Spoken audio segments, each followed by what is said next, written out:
जब गाड़ी जाके धइले कहले कि आवतानी फोन पर बतइले ए सखी काले तो सैया जब गाड़ी जाके धइले कहले कि आवतानी फोन पर बतइले लागे 24 घंटा ट्रेन में पटना उतरी है साजे ए सखी जातानी बर्तन हम हाजे हमर पिया जी अवतारे आजे ए सखी जातानी बर्तन हम हाजे दिल्ली से पिया जी अवतारे आजे पिया जी अवतारे पिया जी अवतारे साउंड रिकॉर्डिंग स्टूडियो लाल बिटिया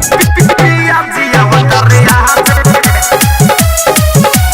पिया जी अवतारे आजे जब से शादी भइले सैया न कइले खाना बनावल हमर हाथ के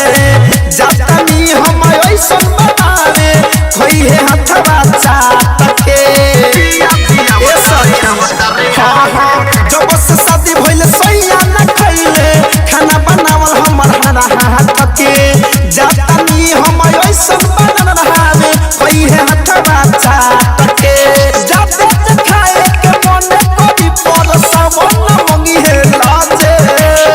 ए सखी जातानी बर्तन हम हाजे हमर पिया जी अवतारे आजे ए सखी जातानी बर्तन हम हाजे दिल्ली से पिया जी अवतारे आजे पिया जी अवतारे आजे Music by Sora. पिया जी अवतारे आजे बर्तन हम हाजे DJ Vikas, Riga, Sitamarhi. भोरही से नहा के धुआ के केसिया भी झाड़ लेनी रे दोनों अखिया में कारी कारी कजरा सखी हम मार लेनी रे सखी भोरही से नहा धुआ के केसिया भी झाड़ लेनी रे दोनों अखिया में कारी कारी कजरा सखी हम मार लेनी रे भोला धनंद धरे कने अवते पलंग पे होई है बिराजे ए सखी जातानी बर्तन हम हाजे हमर राजा जी होई है आजे ए सखी जातानी बर्तन हम हाजे